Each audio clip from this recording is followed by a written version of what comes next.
My name is Mrs. Ejim Lovelyn Ejim. I am the founder of Network of Women and Youth in Agriculture, Nigeria.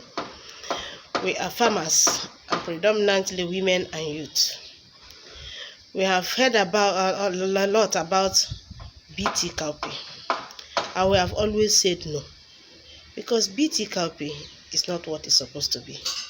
If we say we want to use Bt Cowpea, that means we want to drop our own indigenous cowpea. And if we drop our own indigenous cowpea, it will not pay us any good. There is no need adapting into all these new varieties of modifications, because our own crops still remain the best.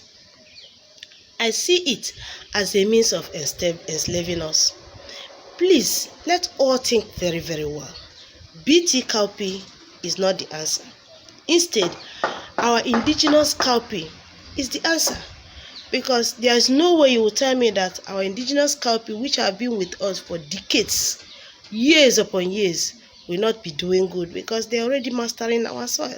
The only thing we need to do is to add one or two things, like planting them as and when due, doing all the necessary land preparations, doing good agricultural practice, and we get the best out of it, not bringing modified cowpea. Because there is no way the modified cowpea will come into this place and thrive as much as our own. There is no way somebody will go to a new place and do as good as the person that is already there. It's not possible. So for me, and a message to my farmers, I say let's not go into Bt Cowpea. Again, I still say that if we want to do massive production, you cannot do massive production with a project that seems like a slavery. Because when they bring in their own Bt Cowpea, they will tactically use it to enslave us, because any soil you put it on, you cannot plant any other cowpea except this Bt Cowpea. And you find out that when you cannot afford it, you cannot plant, because eventually, after the first phase, they will start to increase the cost of it. And when the cost is increased, you cannot do any other thing but to be enslaved. And you see that most of the people will run away from it, meaning that they now have to bring their own farmers or do it in there's no way about it. And again, let's look at this issue now. How do you feel that they have a good intention, and with all the facilities they have, they don't do it in their own place? Why are they trying to enforce it on us? If you have a good message and the person you are bringing it to says, I don't need it, why enforce it on the person? Let's think twice. Let's see the things as they are. Let's look into it critically.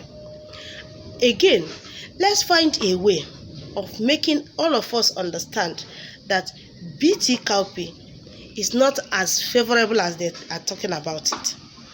They cannot compete. They cannot give us what we need. Food sovereignty is what this country needs, because I know that when we have enough food, all these issues of wars, crimes, and things like that will stop. If it did not stop completely, it will go down.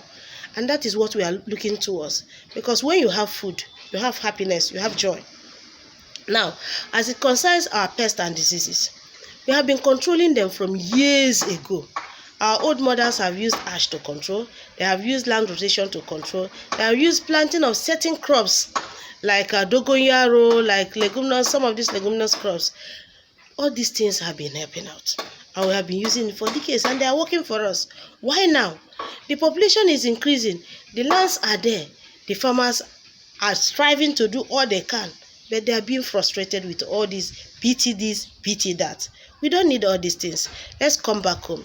My message to the authorities is, please and please, don't bring Bt Cowpea into the country. We say no, and we say no to Bt Cowpea, because it will not help us. It will not give us what we want. Again, I want all the farmers in this country that are farming cowpea to say no, that they don't need it. Let's go back to our indigenous cowpea. It will give us exactly what we want without bias. It will give us exactly what we want without much stress. It will give us exactly what we want with lesser cost, because it's already used to the soil. It is mother to the soil. It is part of the soil. So that is my message, and I believe that all of us will see it as being very important and work towards it.